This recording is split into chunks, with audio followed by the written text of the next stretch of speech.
isso aí, pessoal. Estamos começando mais um episódio do Jogando para a Plateia. Episódio número 30, pessoal. Olha só. É um episódio especial. E hoje estamos recebendo um convidado de honra, uma referência no jornalismo, um ícone para Santa Catarina e, como ele mesmo diz, alguém que foi do circo ao picadeiro eletrônico da TV. Professor de comunicação pra gente aqui, né? Exatamente. Mário Mota, obrigado pela sua presença aqui no Jogando para a Plateia. E a gente quer começar ouvindo um pouco do início da tua história. Meu pai e minha mãe foram para São Paulo tentar a vida no meio artístico do rádio paulista e acabaram se conhecendo lá, se casando e formaram uma dupla chamada Motinha e Afia, que era uma dupla sertaneja humorística, no estilo do Alvarengue Ranchinho, Jararaca e Ratinho, era muito assim, o paulista sertanejo. Uhum. E os dois conseguiram ganhar um programa na Rádio Bandeirantes de São Paulo chamado Na Serra da Mantiqueira. Então, eu quase nasci no palco da Rádio Bandeirantes de São Paulo. Era um programa de auditório numa época em que não havia televisão no Brasil. Os programas de auditório, tá aqui papai e mamãe sentados, eram os comandantes desse programa. E pro meio aqui, ó, você tem Tunico e Tinoco, Zico e Zeca, Cascatinha e Ana, Zilo e Zalo, enfim, Luiz Gonzaga, estavam todos começando suas carreiras no rádio em São Paulo. E o rádio era o grande fomentador de cultura e divulgador de música, de artistas, uma vez que a televisão, como eu disse, só surgiu junto comigo, em 1950. Eu nasci logo em seguida, 52. Uhum. Bom, quando eu nasci, meus pais já tinham comprado um circo-teatro e deram o nome para o circo de Circo-Teatro Motinha e Inhafia, porque o nome deles já era conhecido no rádio paulista. Talvez as pessoas fiquem pensando, mas por que Inhafia? Inhá, Inhá. Dizem que os negros escravos que vieram para o Brasil não falavam senhor e senhora, eles falavam senhor, sinhá, nhonhô, nhanhá. Então virou Inhá Benta, Inhá Maria, que é o diminutivo de senhora, para o tratamento na época. E aí virou, era muito conhecido, Inhá Barbina, Inhô Moraes, por exemplo, sim, senhor é diminutivo. E meus pais compraram um circo e montaram um circo na periferia de São Paulo. Por quê? Porque eles queriam ter a própria casa de espetáculos. Como não havia televisão, eles tiveram... Papai tinha uma visão boa de marketing, e vocês estão falando em empreendedorismo, tá aí, ó. Primeiro grande exemplo, ele percebeu que ele tinha que ter uma casa de espetáculos para poder levar os grandes nomes que passavam pelo programa de auditório deles na Rádio Bandeirantes para se apresentar. Perfeito. E o circo era um sucesso na periferia de São Paulo. E São Paulo, como era muito grande, tinha muitos bairros, mudava de um bairro para o outro, podia estar até hoje lá, com um programa na rádio e aproveitando o espaço do circo. E o circo é muito democrático, né, Mário, assim, para trazer as pessoas, para aproximar as pessoas, né? Bom, você vê, muitos anos depois surgiu o Circo Voador no Rio de Janeiro, que foi um espetáculo, né? Sim. Trouxe de todos os níveis, de todos os lances sonoros e musicais e rítmicos que o Brasil pode ter. Mais democracia que isso é meio difícil, né? Como é que era o circo? Ele era musical? Tinha apresentação? Era um circo-teatro. Como a grande maioria dos circos brasileiros dessa época, era um circo-teatro, na verdade. Não era um circo de animais. Uhum. Os circos brasileiros, tradicionalmente, eram formados por 3, 4 famílias que montavam uma companhia teatral, tinham 40, 50, nós tínhamos 60 dramas, comédias, melodramas montados, com cenário, com guarda-roupa, todo preparado, e não repetíamos, hoje uma peça, amanhã outra, enfim, como se pudéssemos ter aqui todos os dias no SIC, uma peça por fim de semana diferenciada. E na segunda parte do espetáculo tinha um show musical, tinha um regional, cantores, cantoras, e meu pai e minha mãe se apresentavam com o nome que já traziam do rádio. Então é como, ultimamente, por exemplo, o Chitãozinho e Chororó montassem um circo e o espetáculo sonoro depois do drama fosse o show deles, quer dizer, eram pessoas conhecidas. E o circo foi evoluindo muito ao ponto de ficar desse jeito. Curiosamente, nós não tínhamos panos de roda como os circos tradicionais, estão percebendo? Perfeito. Isso aqui são painéis de alumínio, empanados que a gente chamava, parafusados um no outro.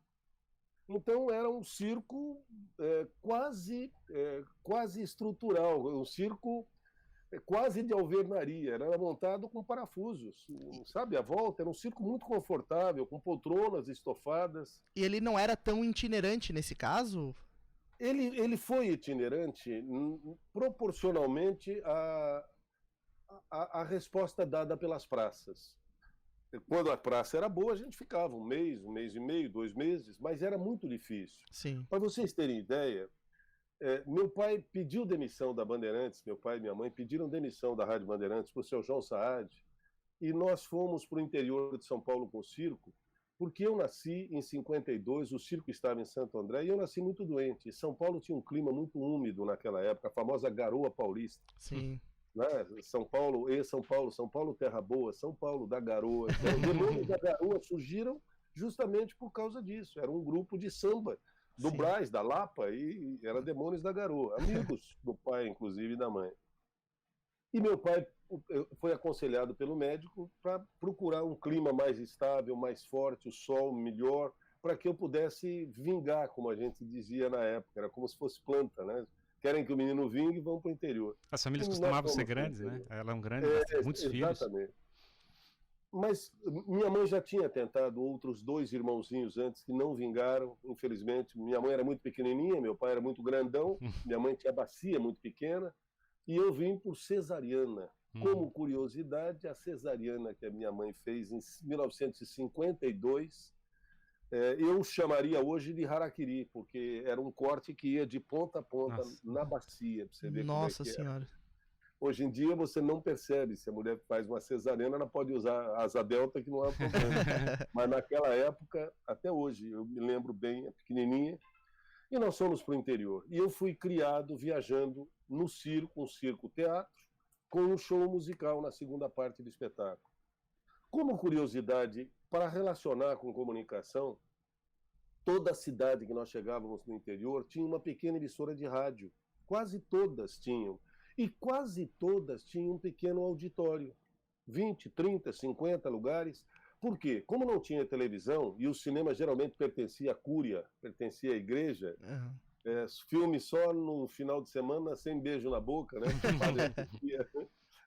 Lembra do Cinema Paradiso?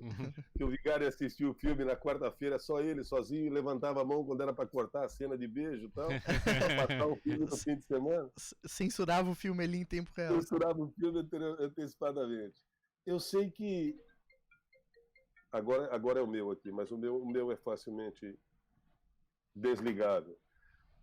Eu fui criado viajando no circo. E toda cidade que chegava, meu pai comprava meia hora da emissora local para poder fazer um programa no rádio chamado Circo no Rádio, ou A Hora do Circo. Ele levava os artistas para a emissora, sorteava ingressos, era um programa sempre de auditório, convidava as pessoas para irem à noite no espetáculo. Geralmente ele preparava um trailerzinho, que era uma espécie de radionovela, do drama que iria passar à noite, que era para chamar a atenção, um trailer, na verdade, entendeu? Onde é que é a cabeça do velho. E aí os artistas representavam ali um trechinho da peça que iria à noite, como se fosse uma radionovela. Os artistas que cantavam, papai e mamãe faziam o show deles, que era humorístico também. Era um teaser, digamos assim. Era um teaser, na verdade. E ele conseguia... portanto, a minha vida foi... Do tempo em que o circo foi para o interior, até largarmos o circo, até fecharmos, transferirmos para um tio o circo e o circo fechar, isso foi meados de 60, em Tupã, no interior de São Paulo, eu vivi praticamente dentro das emissoras de rádio também, indo para a discoteca, brincando com o prato de tocar o disco de vinil, conversando com os locutores, mexendo no microfone, quer dizer, molequinho, eu tive essa experiência e essa vivência que me ajudou demais. E essa mudança do, digamos, o circo, ele foi até 60 e poucos, você tinha falado. Isso, em 66 meu pai vendeu o circo para um tio. Por quê? Porque eu não tinha mais como estudar em circo. Eu fazia 17, 18 transferências por ano, até a 8ª série do ginásio. Foi assim que eu estudei, quer dizer... Assim, o desafio do fato de ter uma vida itinerante, transitando entre vários lugares, e você ficava desorganizado no sentido de construir uma história, uma carreira. Não tinha internet, de construir um processo pedagógico. Sim, exato. Português, matemática, história, era muito difícil, principalmente porque naquela época nós tínhamos nas escolas brasileiras um núcleo comum, que era composto por matemática, português, história, geografia e ciências. Eram 5 disciplinas obrigatórias em todas as escolas. Mas as outras 6 disciplinas eram optativas. Cada escola montava o seu currículo. Sim. Então era muito difícil. Língua estrangeira, por exemplo, eram 4 as opções. Inglês, francês, latim e espanhol. Eu estudava uma semana de inglês numa escola, mudava para outra, era latim. E era prova. De jeito eu não sabia, era muito difícil. Não pergunte como. Eu chegava no fim do ano letivo, minha mãe negociava com o diretor da última escola se eu passei de ano ou não. Somava todas as notas, dividia pelo número de notas que eu tinha e viu o resultado. Se eu não tivesse média, eu fazia um exame qualquer ali. Mas o circo ainda circulou ainda muito, né? Eu acho que eu peguei bastante circo, né? Década de 80, 90, eu acho ainda. Temos ainda aqui em Santa Catarina pelo menos 3 circos do Biriba e um do Birita, que é o netinho do Biriba que mora em Morro da Fumaça. Eles ainda seguem com esta linha de circo, teatro e de um espetáculo musical. Nossa, teatro eu não lembro de ter visto ainda não. Não existe ainda, assim, a gente tem aquele circo de animais, palhaços, trapezistas. Temos, o Hackmer acabou de sair daqui e ir para Criciúma, o Jefferson Hackmer, que são grandes amigos da gente. E ainda temos bons circos brasileiros de animais, quase não mais de animais, mas desses números de Globo da Morte, de trapézio, de saltos, o táxi maluco dos palhaços e tudo mais. Você acabou tendo essa questão da parte curricular ali da escola um pouco conturbada, né, Mário? Mas em compensação a bagagem adquirida, a vivência é ímpar, né? Porque isso com certeza contribuiu sobremaneira para a pessoa que você se tornou, né? Eu digo que tudo que você tiver que aprender na vida, faça isso com muito carinho, com muita vontade, porque você nunca sabe quando vai poder ou necessitar fazer uso daquilo, sabe? Eu brinco muito. Por exemplo, meu pai só conseguiu fazer até o 3º ano primário numa escolinha rural, quando ele morava em Cruzeiro, lá indo para o Rio de Janeiro, ali no sítio do meu avô. No entanto, a mala mais pesada do circo, daquelas malas grandonas que parecem case de transportar equipamento baús quase, né? Era de livros. Nossa. Meu pai comprava coleções completas de livros pelo catálogo. Sim. Eu me lembro de ter comprado uma coleção com 23 volumes de um escritor chamado Essa de Queiroz, que é um escritor português dos mais difíceis de serem lidos lá em Portugal, opa. E ele comprou e lia aquela coleção inteira e me fazia ouvir as histórias. Então, ele acabou, pelo exemplo, minha mãe quase formou-se professora primária, mas abandonou quando faltava um pouco tempo para se formar, para ir ser cantora de rádio. Então a mãe já tinha uma certa facilidade para me ajudar no estudo, mas meu pai me deu como exemplo a leitura, e eu gosto muito de ler. Estimulo sempre que eu posso os jovens a lerem, mas o máximo possível.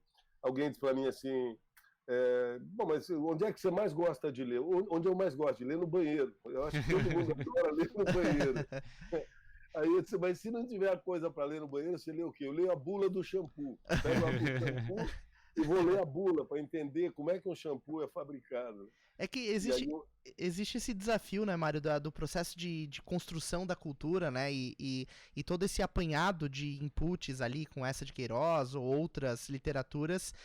Jorge Amado, rapaz. Sim. Jorge Amado, a coleção inteira do Jorge Amado. Sim, foram fundamentais para estruturar, para dar sequência nos espetáculos, né? Tá tudo muito ligado uma coisa com a outra. Sim, hoje em dia a gente tem aquela situação que a gente tá puxando muito pro lado racional, né, de aprender um negócio no colégio, ter aquele negócio certinho, fazer as contas certinhas.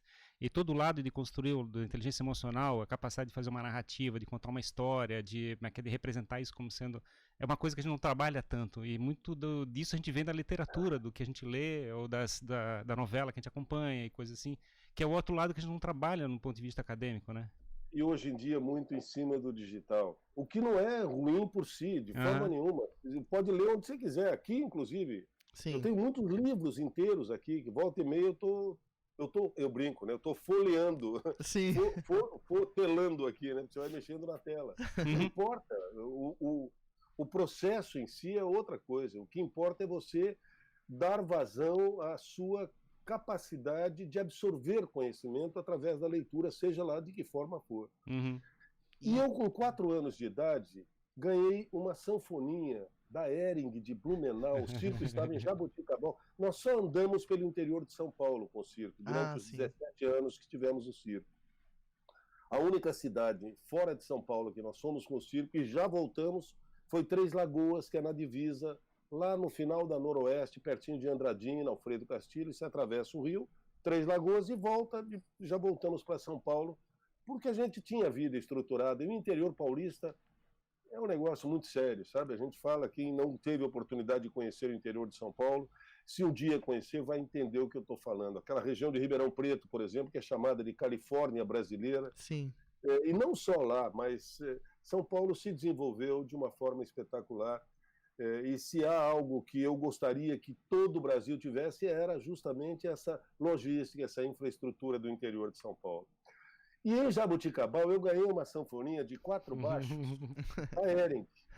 E eu comecei a tocar aquela sanfoninha desordenadamente, de ouvido, sem qualquer, não tinha noção do porquê, e acabou virando uma atração no show musical do circo. Com 4 anos eu tinha que subir numa cadeira, porque eu não alcançava o microfone, mas virou um sanfoneiro prodígio. Com 4 aninhos, tocava qualquer música que as pessoas pediam, e o repertório era vasto, ia de tango, Adiós Muchacho, La Comparsita, até músicas paraguaias, Recuerdo de Ipacaraí, e por aí afora, e chorinhos, como do meu amigo Borghettini hoje. Além de pintar a cara e ser um palhacinho no espetáculo quando o picadeiro exigia. Que legal. Curiosamente, só como curiosidade. A sanfoninha tá aí? A sanfoninha tá aqui. Ai, que demais, cara. Eu ainda guardo. Essa foi a última, porque eu tive várias.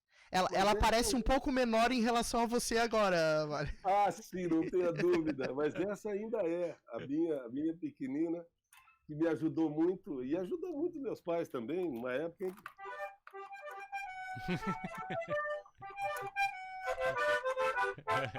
Muito uma bom. brincadeirinha, na verdade.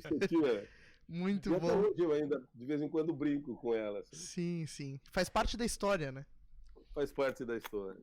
Mas isso me ajudou demais. Por quê? Porque eu tinha condições de observar, por exemplo, na hora dos dramas, das comédias, a capacidade de improviso, inclusive, do grupo. Por mais que nós ensaiássemos e tudo mais, nós tínhamos um grupo muito afiado, porque a minha mãe acabou trazendo para o circo 3 irmãs e suas famílias. Então ficaram 4 irmãs, minha mãe mais 3, e 2 irmãos dela que também eram metidos com teatro. Então, o fundo do circo do Motinha e da NF era um fundo absurdamente familiar, coisa que na época não era muito fácil e muito comum você encontrar. Porque os nômades, havia um preconceito muito grande na época, ainda hoje, mas na época era muito acirrado. Com o hábito de ser nômade, você diz? Eu digo pela dificuldade que as pessoas tinham de terem raízes e de terem responsabilidades, por exemplo, de imaginar que daqui 1 ano, 2 anos, poderiam voltar nessa cidade. Então era um negócio meio, com todo respeito, mas assim, sabe, deixa aquela conta da venda lá, depois a gente volta e paga, mas acabava não voltando. Entendi. E como é que o cara ia, sabe, coisas mais ou menos assim. Claro. Mas que meus pais contribuíram muito para reverter pelo interior de São Paulo, ao ponto de eu considerar a maior herança que meus pais me deixaram até hoje foi poder voltar hoje. E eu voltei muito através do Orkut, através do Facebook, através agora do WhatsApp. Eu voltei demais pelas redes sociais ao interior de São Paulo, ultimamente, refazendo amizades da minha infância, de pessoas com quem nós convivemos com o circo do Motinha e da Inhafia. como eu disse, meu pai tinha uma visão empresarial tão impressionante para a época, que nós passamos por uma cidade chamada Bariri, que é pertinho de Jaú, no interior, bem no centro ali, e fizemos amizades com um senhor chamado Adriano, que era dono de uma marmoraria. E meu pai pediu a ele que fizesse 50 bancos de jardins, daqueles bancos que eram uma peça só, ondulado assim, sabe? Sim. Escrito Lembrança das Casas Pernambucanas, né? etc. Só que era Lembrança do Circo Teatro Motinha, em Afia, 1957 1958, foram nesses 2 anos. Sim. E na cidade que a gente passava, quando ia o circo sair da cidade, meu pai pegava um banco daquele, ia lá e presenteava a prefeitura para colocar no jardim da cidade. Sim. Então, de vez em quando, eu tenho recebido fotos dos bancos. desses bancos. Novo Horizonte, Penápolis, Birigui, Araçatuba, Tupã. Enfim, de vez em quando pinta no meu WhatsApp, Mário, descobrimos que você é aquele Marinho do Circo do Motinha que tocava sinfonia. Olha o que a gente encontrou aqui na vila tal, porque reformaram o jardim principal, tiraram todos os bancos e mandaram para os jardinzinhos de vilas, mas na vila tal ainda tem esse banco aqui do teu pai. Então, o que eu posso esperar mais, claro, em termos de vida e em termos de herança familiar? De impactar a sociedade, né? Pois olha, Gonzaguinha tem uma música chamada Caminhos do Coração, que vocês conhecem, provavelmente. Há muito tempo que eu saí de casa, há muito tempo que eu caí na estrada, e vai por aí afora. Mas essa música é um hino nacional para a minha vida hoje, eu tenho certeza disso, que diz assim, principalmente por poder voltar a todos os lugares onde eu já cheguei e encontrar um prato de comida, um abraço amigo, um canto para dormir e sonhar.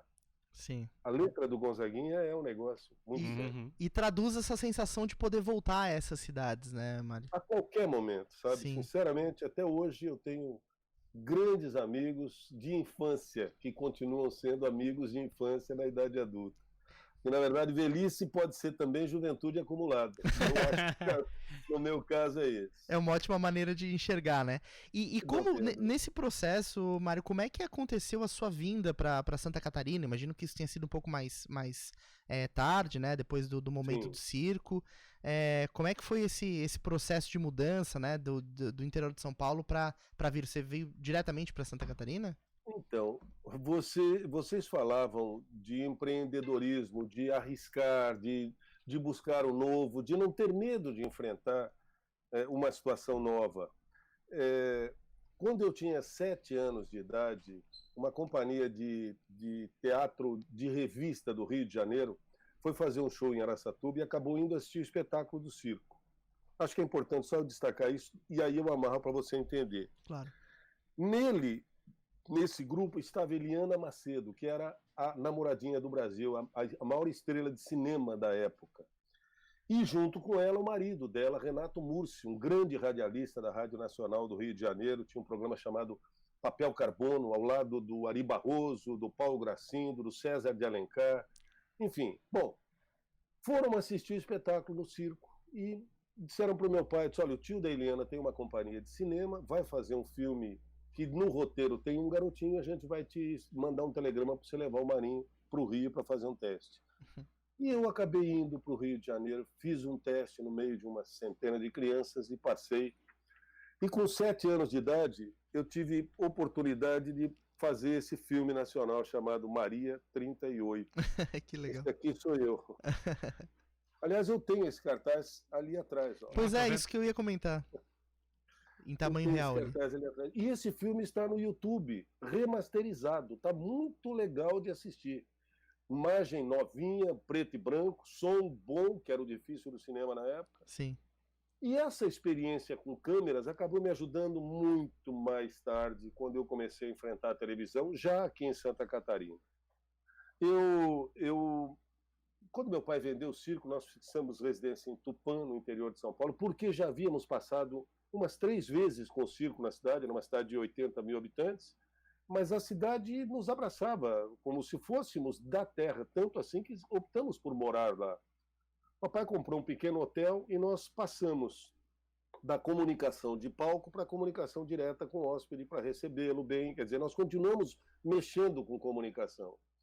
E como o papai era muito conhecido, imediatamente tinha 2 emissoras de rádio na cidade, uma delas convidou o pai para fazer um programa à noite, hobby, do que ele quisesse. E ele bolou um programa chamado No Tempo do Motinha. Só tocava músicas de saudade. E eu comecei a ir com o pai para a Rádio Piratininga, junto com ele, brincando de ser locutor com 13, 14 anos de idade, foi quando o circo fixou residência. Acabei completando os estudos no ensino médio, ia fazer medicina, mas a faculdade de medicina mais próxima só tinha em Curitiba. Eu procurei na cidade o curso que mais se aproximasse de medicina, porque depois eu eliminaria o primeiro ano, uma vez que eu tinha sido convocado para o tiro de guerra, e eu ia ter que perder um ano servindo militar. E acabei entrando em educação física. Sim. Primeira turma da faculdade, da Escola Superior de Educação Física da Alta Paulista.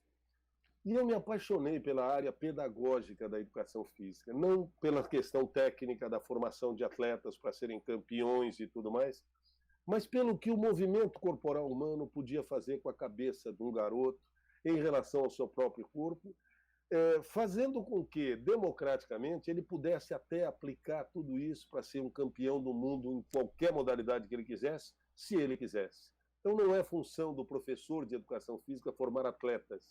Eu pensava isso desde aquela época. Hoje é assim que se pensa na licenciatura em educação física, porque hoje tem licenciatura e bacharelado. Sim. Mas naquela época confundia-se muito. A função do professor de educação física era formar campeões, era ser campeão do campeonato colegial, e esse era o bom professor. E eu nunca consegui entender muito desta forma desde o começo. Acabei vindo passear em Santa Catarina com amigos depois que terminei o meu curso. Eu me formei na primeira turma da faculdade e fui patrono da segunda turma da faculdade de Educação Física, que eu fiquei convidado a lecionar uma disciplina que vocês vão rir a dessa, mas o que é que eu vou fazer? Ginástica rítmica desportiva. Arte de novo. Arco, massa, bola e fita. Era só feminino. Mas quem entrava no circo, poxa. Não, mas quando eu dizia isso, tudo bem, ficava muito claro. Que a visão era outra, a visão de corpo, de ritmo, de coordenação. Mas transmitir isso para a garotada, são 80 alunos, com 40 rapazes e 20 moças, quer dizer, mas fui patrono da turma, então isso me agradou demais. E certamente, como disse o Jimmy, tentando usar um pouco da experiência de vida que o circo já havia me dado e da facilidade de comunicação. Claro. E eu vim passear no final daquele primeiro ano, depois de formar, com 2 amigos que vinham para Santa Catarina, tinham intenção de me licionar aqui. E por uma série de idas e vindas, eu só conhecia até Curitiba. Nós acabamos indo parar em Lages. E no Planalto Serrano, a cidade já tinha 120 mil habitantes, tinha 4 emissoras de rádio, 2 jornais. Nossa. E não tinha nem um formado em educação física lecionando nas imensas escolas que a cidade possuía. Nossa, um mercado inteiro de oportunidades. Eu fui o primeiro formado em educação física que chegou em Lages. E o meu currículo era, modestamente falando, excelente. Porque, além do curso, eu acabei fazendo 6 especializações. Nossa. Basquete, vôlei, atletismo, natação, ginástica olímpica e futebol. Sim. E como eu já trabalhava em rádio, porque eu comecei aí com o pai fazer o programa de brincadeira, o gerente me chamou e disse, faz um teste aqui, porque nós precisamos de gente. E eu comecei, quando eu percebi, eu estava trabalhando em rádio. Uhum. Quando eu entrei na faculdade, eu já trabalhava há 5 anos em rádio com microfone, fazendo todo tipo de programa que vocês puderem imaginar. Desde o sertanejo, Ave Maria, transmitindo futebol, enterro do Monsenhor Afonso, quer dizer, tudo que era necessário. E eu tenho algumas passagens em rádio que me ajudaram demais a compreender essa incrível possibilidade de comunicação. E aí voltei para São Paulo com uma mosca atrás da orelha. E eu estava muito bem em Tupã. Eu talvez tivesse permanecido lá. Eu não falo isso do ponto de vista de uma carreira política ou algo assim, porque eu sempre achei que com um microfone e com uma câmera na mão eu ajudo muito mais do que talvez se eu tivesse num cargo político. Sim. Os meus conterrâneos, as pessoas que me assistem. Mas talvez eu tivesse... Mas porque você fala em ajudar, quando fala em ajudar, está pensando no quê? Em que sentido? Eu pegar o microfone? Eu falo no sentido de esclarecer as coisas, de orientar e de estimular as pessoas a discernirem o certo do errado, ou pelo menos o que eu entendo como certo e errado, o que é ético e o que é antiético. E de que forma nós, com o microfone na mão, podemos cobrar das autoridades aquilo que nós entendemos que seja direito do coletivo, quer dizer, sobre o individual. E é isso que É mais ou menos isso. isso é um lado de transformação que tu queres executar na sociedade? É uma coisa que tu vê como sendo uma parte do processo que tu tenta fazer, de chegar e construir as virtudes, e construir uma percepção de mundo para as pessoas? Ferrari, eu hoje, curiosamente, talvez não tenha assistido o Jornal do Almoço hoje, mas Não, no hoje final do Jornal do Almoço, a Lane perguntou, Mário, que dia é hoje? Eu disse, hoje é o dia mundial, aliás, dia nacional de combate à intolerância religiosa. Hoje. Sim. Curiosamente, é o Dia Mundial das Religiões. Aí eu poderia falar qualquer coisa. Eu disse assim, olha, eu vou pedir licença para tirar a palavra religiosa do dia hoje. E vou só pedir para as pessoas comemorarem o Dia Mundial do Combate à Intolerância. Perfeito. Ponto. Perfeito, não precisa religiosa, qualquer intolerância. Então, se de alguma forma você estimula as pessoas a pensarem um pouquinho... Eu vi uma frase, acho que é atribuída ao Proust, que eu achei maravilhosa. Enquanto você não transformar a sua inconsciência em consciência, a sua vida vai ser guiada por ela e você vai dar o nome de destino. Muita verdade, né? Cara, eu fiquei pasmo quando eu li essa frase. Ou seja, se você consegue estimular as pessoas a transformarem o inconsciente em consciente, você está ajudando as pessoas a se tornarem seres humanos melhores, a interferirem mais diretamente na vida onde elas se encontram, a estimularem elas estimulando outras pessoas a pensarem um pouco mais. Perfeito. E eu acho que comunicação provavelmente tenha muito mais valor quando você aplica esses valores naquilo que você está emitindo, não só informando. Eu entendo que se você fizer uma comunicação com o objetivo de transformar a pessoa que está consumindo aquele conteúdo, ele vai fazer sentido. A comunicação simplesmente para chegar e ser raso no sentido de fazer a pessoa se ocupar como na rede social e coisa parecida, é uma comunicação pobre. Eu não sei se concorda com essa visão. Não só concordo, como você usou uma palavra que meu pai usava, fazer sentido. Olha o que meu pai falava, Ferrari. Sim. Você só vai sentir se fizer sentido. Sim.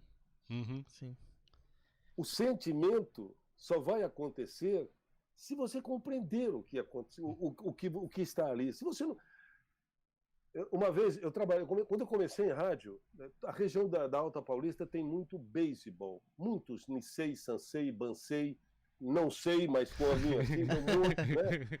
Bastos, por exemplo, é uma cidade com 18 mil habitantes na época, 17.900 eram Nisei, Sansei e Bansei. A cidade era uma colônia nipônica no centro-oeste paulista.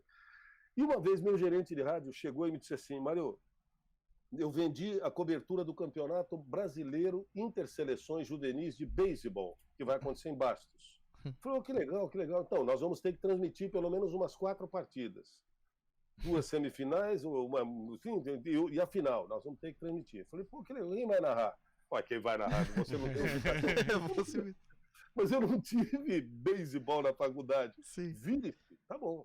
Peguei um gravador, peguei um amigo japonês, né? Ricardo Fuji, nunca me esqueço. Subi para o campo do Tupã Beisebol Clube. Tupã tem um campo de beisebol muito grande, tem um clube, beisebol clube. Não sabia desse fato, que legal. Sentei na arquibancada. Bom, a região norte do Paraná ali é um negócio muito sério. Londrina, Apucarana, Maringá, Arapongas. Toda a cidade tem um belo campo de beisebol. E a colônia japonesa é muito forte naquela região, e na Alta Paulista também, Oswaldo Cruz, Adamantina, Tupã, Marília, sabe? São muitos. Com conclusão, eu não tinha a menor noção do que era o beisebol, e eu não entendia. Ou seja, eu não sentia nada ao ver um jogo de beisebol, porque para mim não fazia sentido, sabe? Não havia compreensão ainda. Rapaz, depois de uns 20 minutos, ele me explicando como é que era o jogo no treino do Tupã Beisebol Clube, eu sentado, ele me orientando e eu tentando explicar catch, pitch, então tá, o batedor, o rebatedor, ele tem que correr até a primeira base, se a bola for home run, se a bola sair, ele pode fazer as 4 bases sozinho, fez 4 pontos e tal, inning em vez de tempo, tal. Quando tem, bom, meia hora depois eu estava discutindo tática com ele já, né? Conclusão, eu passei a adorar um jogo de beisebol. Que é isso, mano? E a primeira ideia que eu tinha, eu dizia assim, mas como é que os cubanos são apaixonados, os peruanos são apaixonados, os japoneses são apaixonados e os americanos são apaixonados por beisebol? Não é possível que seja uma porcaria esse jogo, tem que ser um jogo emocionante. Exato. E é emocionante, extremamente emocionante. Pode estar 9-0 para um time, tem um último batedor, ele ainda pode virar para 10-9 se ele conseguir ir acertando, quer dizer. Tem muita emoção. Eu achei interessante, a gente acabou desviando do assunto, mas assim, o enfoque que a gente estava trabalhando era a questão de que o propósito, né, chegar e construir alguma coisa e escolher fazer uma coisa que faça sentido para o teu objetivo de vida. Então, isso levou... Me perdoe, mas o que eu tentei dizer é que, até para concluir isso que você disse, na medida em que você contribui para que as pessoas compreendam o fato, certamente o sentimento delas vai aflorar com muito mais facilidade, porque faz nexo, tem sentido para elas. Sem dúvida. E eu acho que a função da comunicação, eu nem falo só do jornalismo, mas da comunicação, eu entendo, mas com toda a sinceridade, que deva ser essa. Pode até não ser, muita gente pode não fazer dessa forma, mas eu gostaria muito que fosse assim, sabe? Perfeito. E aí a tua opção, né, de chegar e, digamos, eu não sei, a tua história parece que estava caminhando para chegar e tomar uma decisão entre transitar em São Paulo e Santa Catarina. Isso, ele falava, talvez o que tenha te movido a sair de Tupã, que você colocou que estava muito bem lá, tenha sido essa vontade de transformar, né? Foi a primeira opção, de perceber que havia um mercado absurdamente aberto, não havia pouquíssimo, nenhuma faculdade de educação física em 1974, que foi quando eu desci. Vocês deviam estar nascendo, acredito, se é que já existiam, mas o Jimmy não, né? Não, o Jimmy não. 74, eu sou de 70, nasci em 70. Eu sou de 91. Então, a rádio tinha 4 anos e eu já estava discutindo educação física lá. Então, mas além disso, eu também trazia na bagagem quase 10 anos de rádio, com um registro profissional já na carteira, porque naquela época não havia faculdade. Se você trabalhasse 10 anos, você ganhava 5 anos ganhava o registro provisionado, 10 anos o registro definitivo, para poder trabalhar. Então, quando eu cheguei em Lages, eu fui o primeiro formado a assumir, imediatamente, já fui para a Coordenadoria Regional de Educação, que na época chamava-se UCRE, 7ª UCRE, para assumir a DIFID, a Divisão de Educação Física, porque não tinha ninguém que pudesse coordenar lá, porque não tinha nenhum formado. E no dia seguinte já era contratado da Rádio Princesa de Lages para a equipe de esportes, com aquela bagagem dos 6 cursos técnicos que eu tinha. E eu, naquele ano seguinte, de 75, conheci praticamente o estado de Santa Catarina todo, transmitindo futebol pela Rádio Princesa. 1975, eu desci a Serra do Rio do Rastro várias vezes, ainda terra, para transmitir Internacional de Lages e Criciúma, Internacional e Próspera, Internacional de Hercílio Luz ou Ferroviária em Tubarão. Enfim, fui para São Miguel do Oeste, transmitindo o Padre Aurélio Canzi, o comercial de lá contra o Inter. Fui a Palmitos uma vez, transmitir um jogo. O campo do Palmitos era um paralelogramo, mas não era um retângulo. Era assim o campo. As duas cabeceiras eram paralelas, mas eram tortas. Sim. Porque passava um riacho atrás do número. Então, o meio-campo era assim: o lateral direito dava 3 passos, estava no meio-campo. E depois ele tinha que correr 10 vezes mais para chegar na linha de fundo do outro lado, porque era muito longe. Porque Sim. O meio-campo não era paralelo às cabeceiras. Nunca me esqueci disso. Então, eu acabei fazendo, naquela época, um impressionante relacionamento de amizade com todo mundo de rádio já. Quando não viajava para isso, viajava para ministrar cursos de legislação sobre educação física, de iniciação pedagógica, porque eu era um dos poucos formados do Estado. E foi o que me trouxe para Florianópolis em 86. Modestamente falando, um trabalho pedagógico que eu desenvolvia naquela região e para o interior do Estado, até ser convidado para vir para a Secretaria da Educação assumir a educação física estadual. Sim. Em 1986. Nossa. Mas aí eu já trabalhava na TV Planalto de Lages, porque eu saí da Princesa, fui para a Rádio Clube, e a Rádio Clube tinha uma emissora de TV no papel. Ia vencer a licença. concessão, e ela tinha o Carlos Jofre do Amaral faleceu, o pai do Dr. Roberto Amaral, E o Roberto assumiu, saiu daqui da Telesc, ele era engenheiro daqui, assumiu o SBT, hoje o SCC na época, e fundou a TV Planalto. E eu praticamente comecei em televisão junto com ele. Ou seja, a mesma experiência que eu tive a oportunidade de ter no rádio, brincando de fazer rádio no interior de São Paulo, no circo, e depois numa pequena emissora de rádio, que foi a Piratininga, que me permitiu experimentar todas as áreas possíveis da comunicação, mexer com discoteca, mexer com a parte técnica, enfim, eu tive o mesmo privilégio na TV Planalto de Lages, uma pequena emissora de TV, quando pouquíssimas pessoas tinham tido alguma experiência em televisão, e aí a relação com câmera me ajudou bastante, a relação com o palco representando me ajudou muito. Eu já tinha uma certa facilidade para me comunicar com câmera, imaginando que alguém estivesse atrás dela. E certamente isso me ajudou a manter uma relação que foi muito honesta, confesso para vocês, muito difícil, mas de educação e de comunicação até os dias de hoje. Eu me aposentei com 37 anos de magistério por concurso, fiz concurso quando cheguei em Lages, em 1980. Sim. E me aposentei no Estado como professor de Educação Física, depois de trabalhar por 9 anos na Secretaria e no Conselho Estadual de Educação, mais 12 anos, que foi o que me levou à aposentadoria aqui no Estado.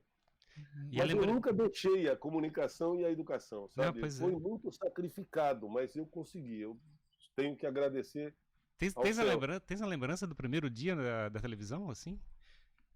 Tenho perfeita lembrança. Eu estava na casa de um amigo chamado Calu, que eu tinha trazido em 74 para dar aula comigo, tinha se formado comigo em Tupã, mas tinha ido para Dourados. Ele e a esposa, namorada, eu e a minha esposa, namorados, nós 4 fizemos faculdade juntos, eu e a Glorinha viemos para Lages, ele e a Lúcia foram para Dourados. No ano seguinte, nós trouxemos os dois. E é o famoso Calu de Lages, que ajudou a escrever Jogos Abertos, comendador de esportes. Eu também me dei muita sorte de trazer as pessoas corretas, dignas, merecedoras, por exemplo, de títulos de cidadania. O Calu é cidadão lagiano, eu sou cidadão lagiano. Então, eu tenho que agradecer muito a isso. Mas eu me lembro que estava na casa do Calu para fazer um concurso em 1980. E aí, eu já trabalhava na Rádio Clube. O comentarista de esporte tinha um programa à noite chamado Esporte Visão. Era o único programa em que nós usávamos um canal da Embratel com a Guaíba de Porto Alegre. Nossa. E pegávamos a parte nacional do programa de lá. Uhum. Então, os comentaristas naquela época eram Armindo Antônio Ranzolin, Edgar Schmitz, quem mais? Valenzuela, ou seja, toda a equipe que depois foi para a RBS, fez o grande cast esportivo da RBS, eles eram quase todos da Guaíba. A Guaíba tinha uma equipe fortíssima nessa época. E nós transmitíamos o Esporte Visão, que tinha 2 blocos locais. E era de esportes. E quem apresentava o programa era o Aldo Pires de Godoy, que faleceu há pouco tempo, 4, 5 anos talvez, na cidade de Itajaí. Aldinho foi meu narrador na Rádio Clube por muitos anos. E eu era repórter e comentarista, na acepção do termo, quando necessário. E o Roberto Amaral disse, olha, eu vou precisar de você quebrando um galho hoje como comentarista do Esporte Visão. Eu nunca tinha feito televisão. Aí fui para lá. O programa era assim, o apresentador entrava e dizia assim, o Internacional de Lages joga domingo contra o Comercial de São Miguel do Oeste. Dinho não poderá atuar porque está machucado na lateral esquerda. Quem o substituirá? Cortava, entrava o comentarista. O comentarista entrava na banquetinha do lado, e tinha que fazer um comentário de 10 segundos sobre isso. Tá? Bom, deve entrar Giglé. Se o Giglé não entrar, o treinador está dormindo, ou porque não tem ninguém para substituir E aí o Figueirense voltava, era assim o negócio. Muito bem, eu fui. Quanto a conteúdo, não tinha problema, porque eu já estava bem entrosado com o Internacional, já sabia o que dizer. Mas a minha preocupação ainda era tomar uma certa leveza no contato com câmera. Tudo bem. Gravei, tudo bem. Não tínhamos micro-ondas do centro de Lages até o transmissor lá em cima no Cancinha. Tinha que gravar o programa, pegar a fita, levar para poder pôr no ar. Era assim. Por muito tempo a TV Planalto funcionou assim. Micro-ondas era muito caro para se comprar. Uhum. Bom, muito bem. Fui para a casa do Calu, onde eu estava hospedado, até arrumar uma casa para ficar morando e tudo mais, e fomos assistir a minha estreia no Sport Visão. Bom, a primeira vez que eu entrei assim. Bom, o fato é o seguinte, o Giglet não deve jogar, mas o treinador, pensando bem, deve pensar exatamente... E aqui, ó, e pisquei adoidadamente, não sei porquê, talvez nervosismo, não me... Sim. O Calu olhou e... Era um gozador, né? O que é isso, Mário? O que é? Vou botar uma cola, que não sei o quê. Aqui piscar tanto. Eu falei, cara, eu não vi, eu não sei por que eu pisquei tanto, mas realmente eu pisquei muito. Fica tranquilo, amanhã não vai acontecer. Sim. Fica tranquilo. Tá bom, no dia seguinte fui, sentei tranquilo já, não vou ficar piscando. Então, gravei e tal, e voltei para assistir à noite. O Internacional. Quem disse Foram os meus 2 primeiros programas da TV Planalto. No terceiro dia em diante, eu fiz uma coisa que eu faço até hoje. Quer saber de uma coisa? Eu vou ser eu mesmo. Exato, exato. Vou ser eu mesmo. Vou agir aqui da forma... E aí comecei a agir da forma como eu estou aqui, conversando com vocês, e como eu estaria em qualquer lugar. Claro. Imaginando a plateia do circo, imaginando algo assim, mas sem me preocupar como é que eu vou estar, como é que eu vou deixar de estar. Como é que a pessoa tem esse senso, né, que vai aparecer na frente da televisão, ele tem que fabricar uma máscara toda dura de apresentar? Como é que isso surge, né? Então, aí acontece, alguém me pergunta assim, Mário, há quanto tempo você apresenta o Jornal do Almoço? Eu apresento há 34 anos, dia 5 de maio agora vai para 35. Então, 34 anos e 10 meses. Março, é isso, né? Março, abril, maio. 34 anos, 9 meses.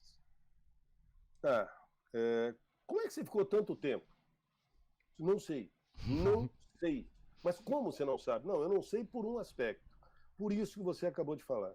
Porque quando eu comecei apresentando o Jornal do Almoço há 34 anos, ou desde 1986, dia 5 de maio, foi o meu primeiro Jornal do Almoço com este script. Tá aí na mão. Ó, muito legal. Eu tô imaginando o arquivo atrás da câmera que deve ter ali atrás. 5 de maio de 86. 5 de maio de 86. Olha a primeira manchete aí, ó. Wilson Klein entra para o Partido Democrata Cristão. E a segunda manchete é maravilhosa. Nas ruas, o primeiro número... número 1 do Diário Catarinense. O DC, eu nasci para a TV junto com o DC. Bom... Emblemático isso, né? Emblemático. Então, quando eu comecei a fazer o Jornal do Almoço em 86, eu fazia o Jornal do Almoço assim como eu estou fazendo com vocês agora e como eu faço quando eu subo. Quer dizer, eu tentei ser eu mesmo desde o primeiro momento. Só que naquela época, ninguém apresentava telejornal dessa forma. Aí você fala, era o padrão. O padrão era um padrão o governador do estado disse hoje que não vai a Brasília. Repórter Zequinha também. Era desse jeito, era. Voltava, o cara não podia nem piscar de lado que já estava interferindo na informação. O carisma não era entregue junto do conteúdo, né? O apresentador não tinha que conversar com ninguém, ele tinha que despejar a notícia da forma mais concreta possível, né? E mais impostada possível, porque era assim. Sim. Para começo de conversa, você tinha que ter, não no meu tempo já não muito, e eu nunca tive uma grande voz, mas quanto mais voz você tivesse, mais você tinha a chance de ser um apresentador ou um locutor em rádio, era assim. E eu vou te contar, eu falei, olha, eu vou ser do jeito que eu sou, vou conversar com as pessoas, disse, olha, o governador do estado vai a Brasília semana que vem, e a expectativa tal, e conversando, como se eu estivesse falando, tá? Sim. Mas como é que você durou tanto tempo até hoje? Pois então, aí é que está. A RBS sempre trabalhou muito com pesquisas, recall. Ela fazia pesquisas mensais no estado inteiro. A NSC segue essa mesma linha de pensamento, que, aliás, sempre deu muito certo. Dentre as afiliadas da Globo, a RBS sempre deu uma lição de como administrar esse tipo de coisa. E ela fazia a cada 6 meses uma grande pesquisa que chegava ao detalhamento. Diz que qual é o apresentador que você mais se identifica? Fulano. Por quê? Porque ele conversa com a gente, porque dá a impressão que ele está sentado ao meu lado no sofá da sala, coisas desse tipo, assim. Tudo bem.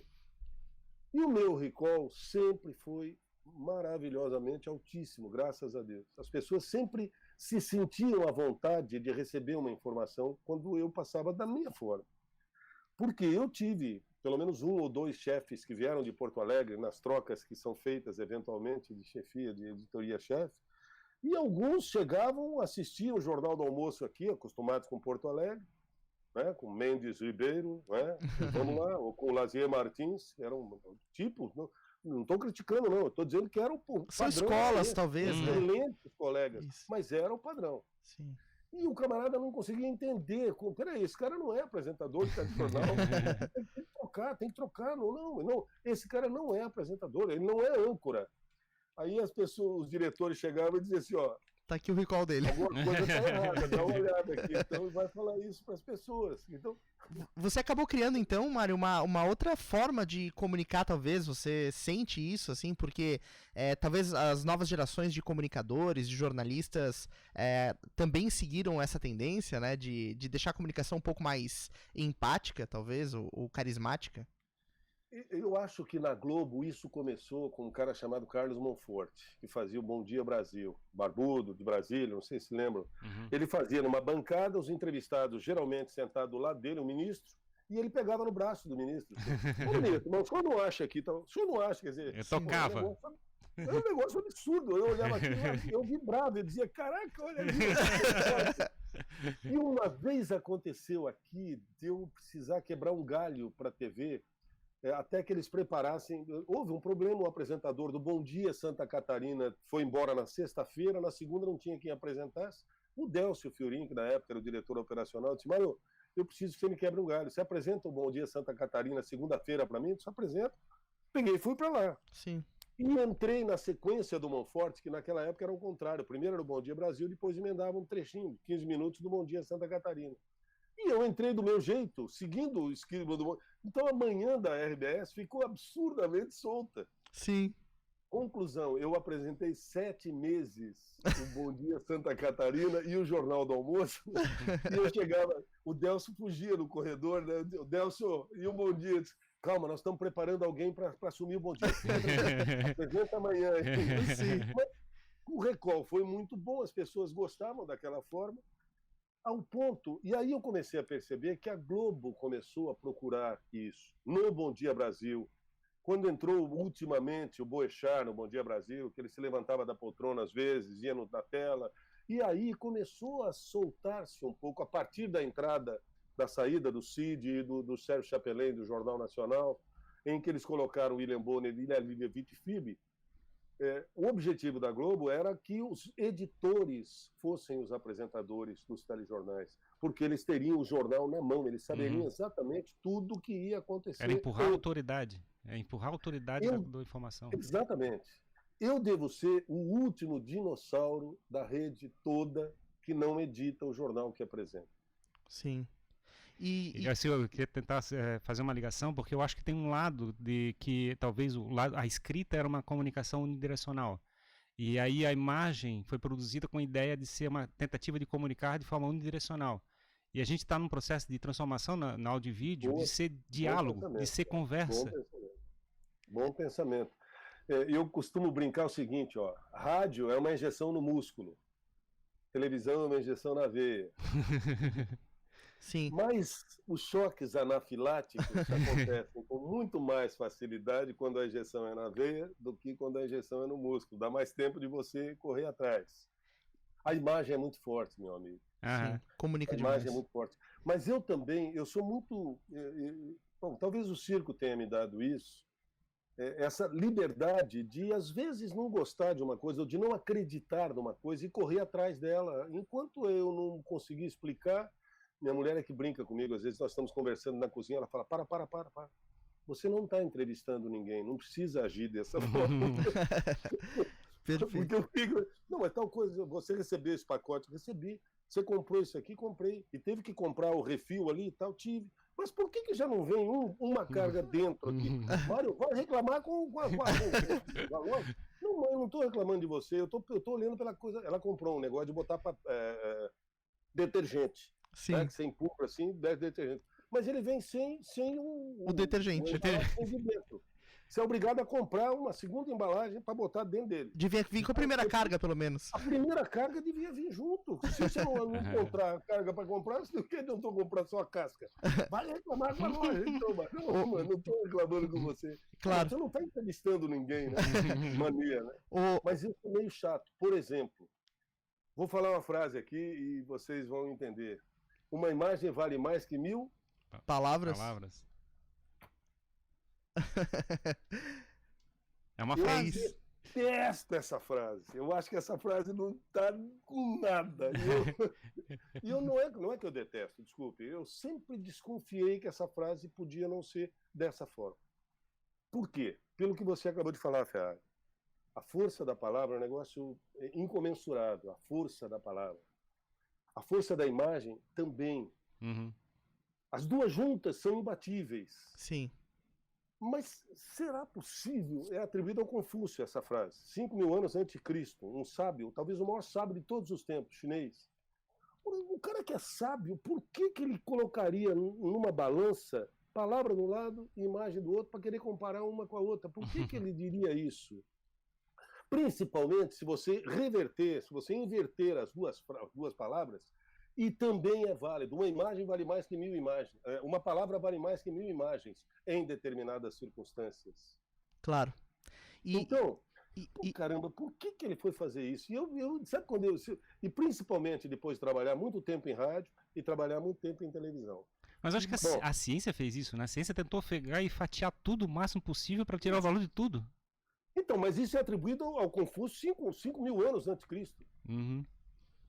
Então, tudo bem, tem alguma coisa errada. Mas eu acho legal, porque na realidade essa visão, por exemplo, a própria educação física leva a esse lado, né? Porque na realidade tu não faz assim, mas não, eu vou fazer meu bíceps ficar fortão, assim, tá, mas só isso não adianta nada. Só isso é pouco, claro. O que você vai fazer depois disso? Com o bíceps fortalecido, o que você vai fazer? Vai mostrar ele? Cara, um dia, logo depois que lançaram a revista Época, da Rede Globo, a última página da Época, como a última página da Veja, na Veja era o Guzo, né? Era um belo comentário ali, uma crônica, né? E na última página da revista Época também era uma crônica, era um texto de um comentarista, eu não me lembro o nome do comentarista. Mas um dia, logo nas primeiras edições, estava escrito ali, uma imagem vale mais que 1000 e uma interrogação. Falei, epa... Tem alguém repensando. Mas avidamente.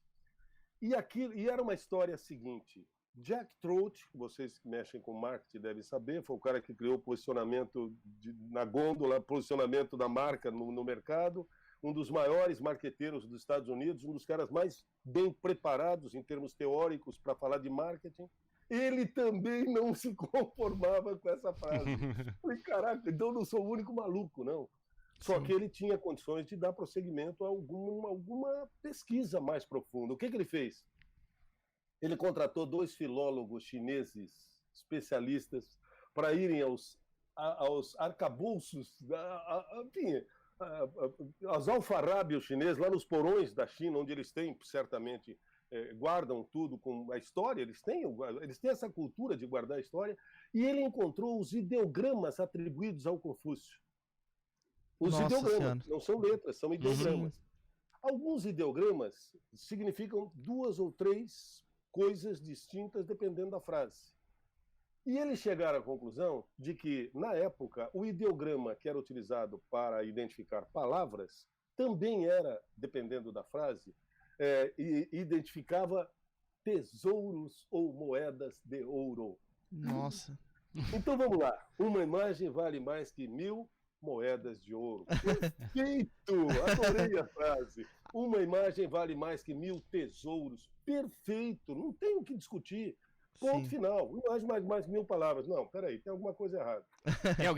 Alguém fez um fake news? Alguém fez um fake news aí? Alguém interpretou diferentemente, achou que era mais bonito brigar palavra com imagem e botou isso. e a história acabou referendando, e ninguém para pensar muito, sabe? Você recebe isso, repassa e acabou, e repete. Eu acho que o poder das narrativas, né? A narrativa, ela conquista as pessoas, mas às vezes não te traz o virtude, a estrutura que dá o suporte para isso. E o importante não é o que é o que você pensa que é ou o que você recebeu como sendo, né? Exato. Mas mesmo assim, eu ainda fiquei meio... Pô, mas peraí, e se ele realmente quis dizer palavra? Ele podia, acabou, né? Exato, exatamente. Qual é o problema? Então ele me deu uma alternativa, mas ainda não me convenceu. Claro. E não convenceu o Jack Trout também. Rapaz, aí vem a porrada. E aí eu adoro contar essa historinha, porque aí vem a porrada final. Aí ele questionou os dois filólogos. Vem cá, mas o que é que me garante que ele não escreveu palavra, que ele não quis dizer palavras, sim moedas de ouro?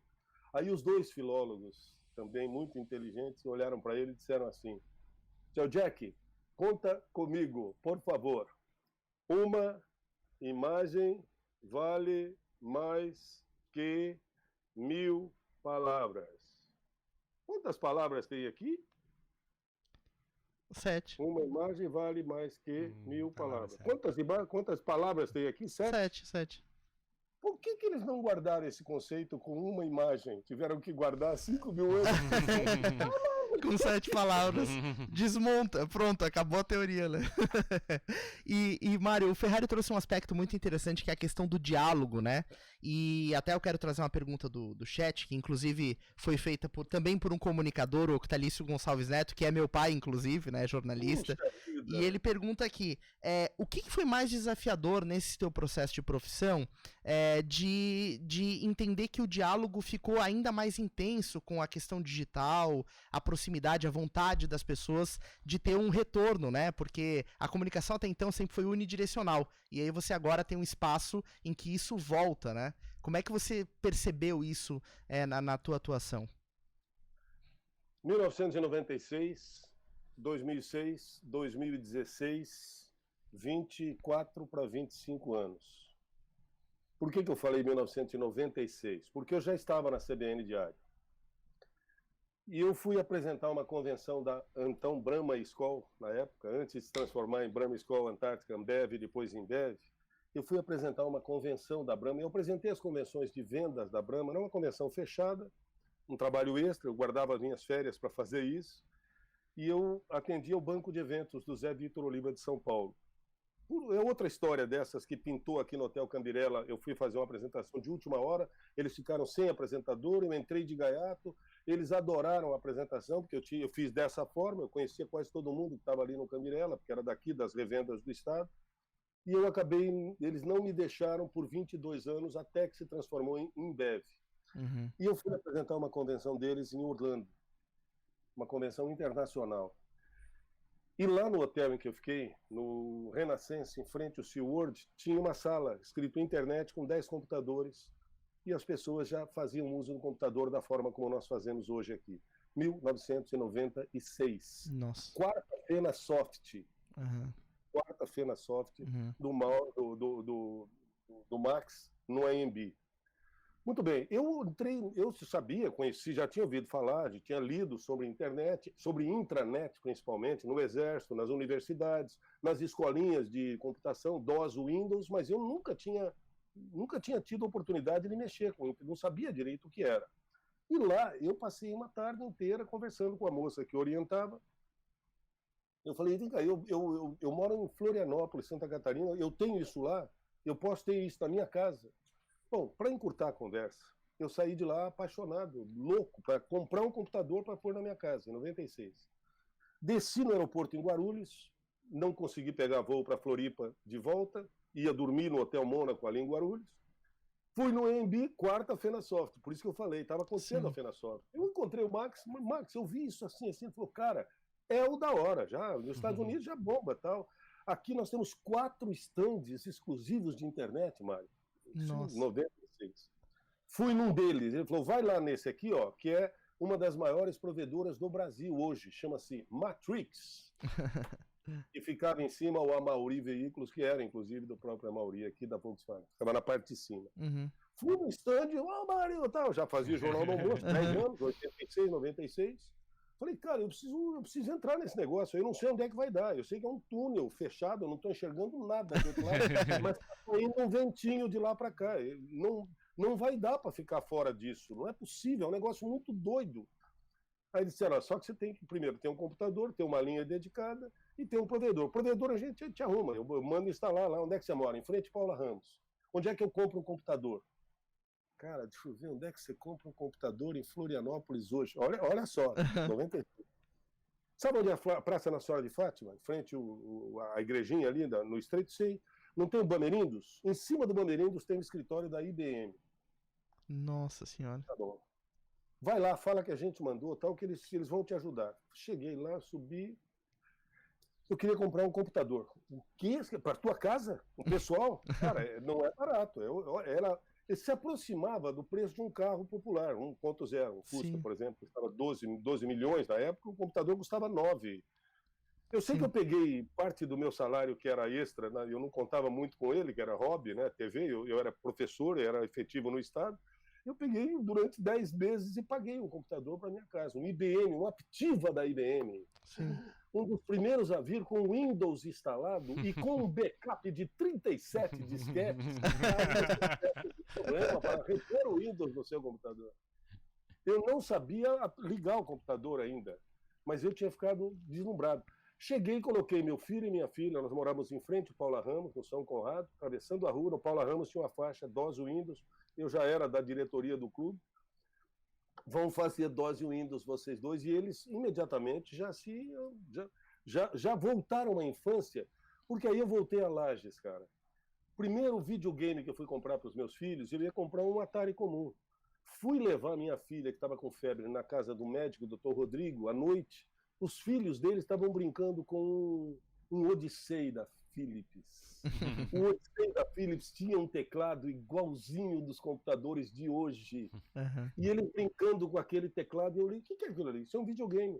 E era, só que tinha joguinhos que você escrevia na tela. Uhum. Eu voltei e falei, Glorinha, não vamos comprar o Atari, vamos esperar mais uns 2 meses, juntamos um pouquinho mais de dinheiro e vamos em Curitiba, na HM, comprar um Odyssey para as crianças. Então, meus filhos já tinham alguma... Você vê como é que as coisas... A visão que te dá. Para encurtar a história, coloquei internet na minha casa. E do ano seguinte, em 97, nós tínhamos o PPR na RBS, como temos na NSC, né, o Plano de Participação nos Resultados. Você tinha que propor alguma coisa diferente. E eu propus, eu falei, olha, na redação, eu acho que o único que navega a internet hoje, aqui na RBS, sou eu. E era. Em casa, o único que tinha um computador em casa e que navegava a internet era eu. E eu me propus a chegar 1 hora mais cedo, todos os dias, sentado ao lado de um computadorzinho num canto da sala, com uma linha dedicada, e ajudar a garotada que estava chegando na redação a como entrar na internet, o que podia fazer e tal. E eu reivindiquei colocar um computador, um laptop, um computador no estúdio da CBN, onde eu fazia o Notícia na Manhã. Sim. Eu quase fui demitido com essa sugestão. Onde é que você viu, cara? Você vai falar no microfone ou você vai teclar no computador.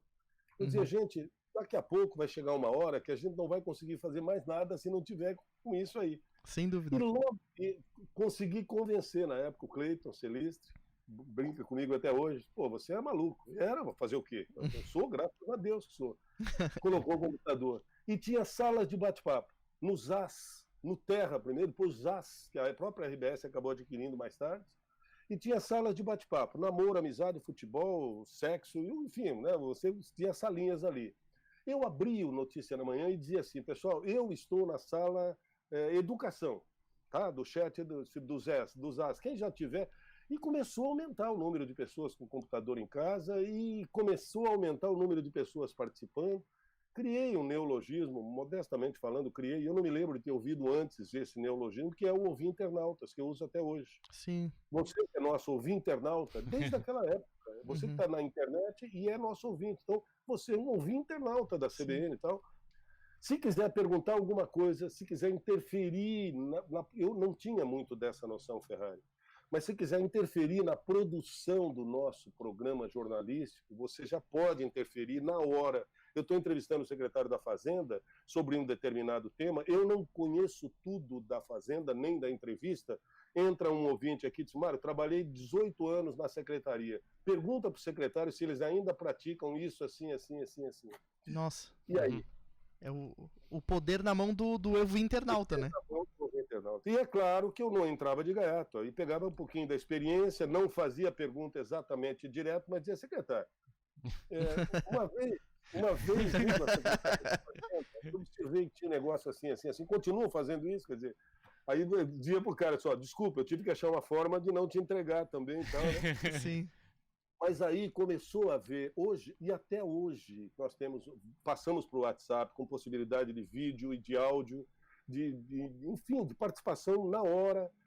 Hoje em dia, rapaz, o nosso ouvinte internauta é de uma importância vital no nosso trabalho de informação. Hoje, por exemplo, nós tivemos a CONCAP atravessando a ponte Pedro Ivo ali, bloqueando o trânsito. Exato. Eu comecei a receber imagens de dentro dos carros, o caroneiro dentro de um carro, filmando para mim a imagem com o pessoal da CONCAP na frente, me mandando na mesma hora para o WhatsApp, e eu podendo narrar o que estava acontecendo sem estar lá na ponte. É loucura, né? Esse processo de ficar bidirecional, né? Todo o processo hoje de comunicação não tem volta, Ferrari. Não Sim. tem volta. Sim, sem dúvida. É loucura. E além disso, assim, acho que tem uma outra passagem, agora mudando um pouquinho o rumo da prosa. Você, Mário, é uma referência muito grande, né? Até aqui no chat o pessoal cita isso, né? A referência que você é para os catarinenses, em termos de credibilidade e orgulho que as pessoas têm em tê-lo como um comunicador aqui do estado. Como é que foi a experiência de participar do Jornal Nacional? O pessoal tá colocando aqui no chat que se emocionou muito, né, ao vê-lo na bancada do Jornal Nacional, como o comunicador que por mais tempo fez o mesmo produto, né, entre as afiliadas. Como é que foi essa experiência? Então, rapaz, você imagina... Bom, a própria ida para o Jornal Nacional é uma história que eu pretendo narrá-la em detalhes depois num livro. Eu estou terminando de escrever e eu guardei essa história porque eu acho que ela merece ser contada em detalhes, e eu farei isso muito breve num livro. E ela é mais ou menos o que o Ferrari e vocês haviam me dito antes de começarmos o nosso bate-papo, que é mais ou menos o seguinte: não importa a tua idade, o teu tempo, tua experiência, o que importa é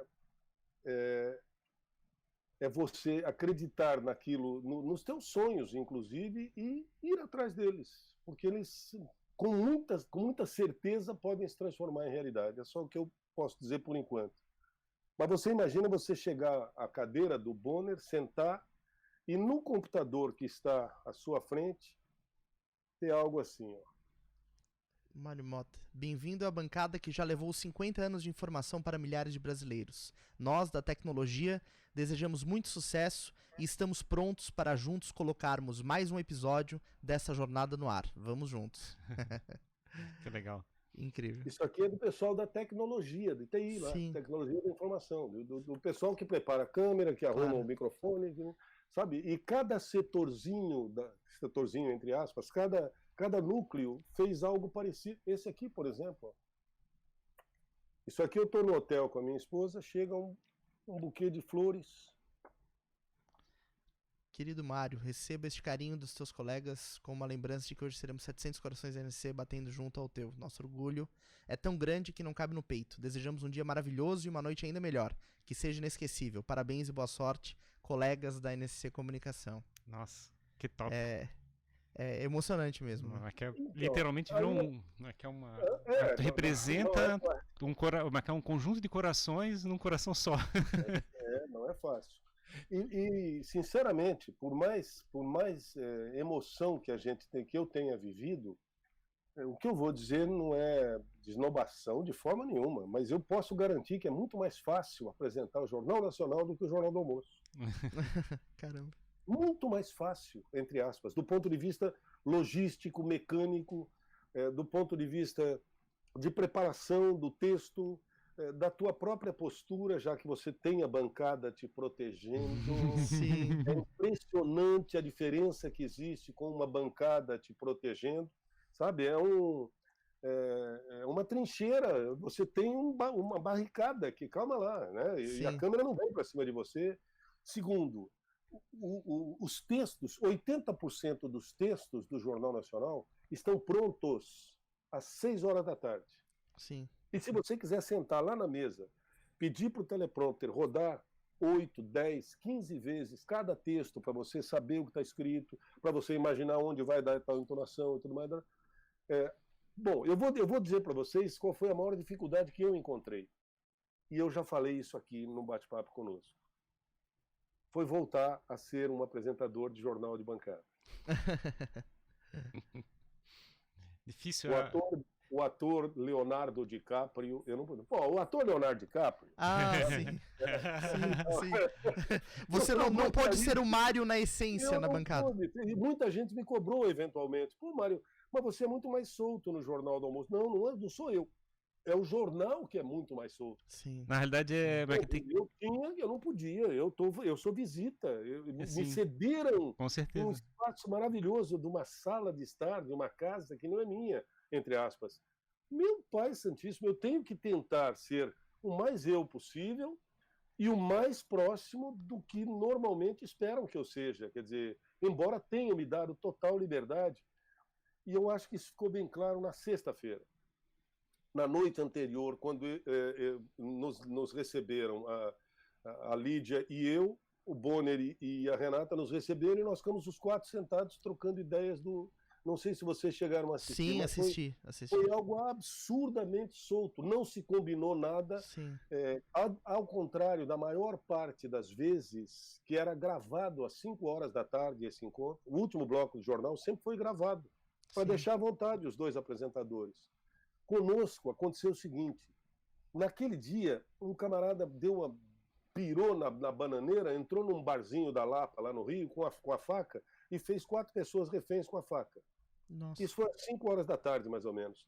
Então, eles não tinham certeza se aquilo iria terminar antes de começar o jornal, ou se eles iriam precisar de parte do último bloco ou do penúltimo bloco para dar a informação de que o cara foi preso, morto, matou, morreu, algo assim. Então, gente, não dá para gravar o último bloco, porque nós não temos noção do tempo que vai ser necessário e tal. Então vamos postergando. Se der às 5h30, se der 6 horas e resolver lá, a gente ainda grava o último bloco. Se não, vai ao vivo. E assim foi. E assim foi. E é legal. Ao vivo. E eu sou muito mais o ao vivo do que qualquer coisa gravada. Eu não tenho a menor dúvida. Sim. E fizeram surpresa para você também, né, Mário? Você não soube com muita antecedência. Não, ele cita isso, inclusive. Sim, exato. Sabendo 3 dias antes. E a Lídia foi a que mais demorou para ir, porque ela ficou sabendo no primeiro dia, lá quando chegou o e-mail, né, relacionando as pessoas. E uma outra coisa que talvez vocês não saibam, mas que foi outra experiência maravilhosa, dura, mas maravilhosa. A escalada do Jornal Nacional também é gravada costumeiramente.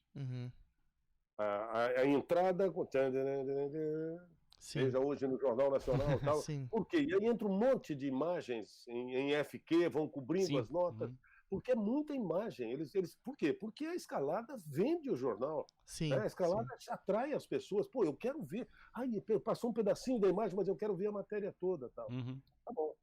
E nós gravamos às 5 horas, 5h30 mais ou menos, gravamos a escalada e ficou perfeita, de uma vez só, eu e a Lídia. A Lídia também é uma menina personalidade muito firme, essa menina do Rio Grande do Norte, minha querida amiga hoje no WhatsApp, a gente volta e meia tá trocando correspondência aí, bate-papo.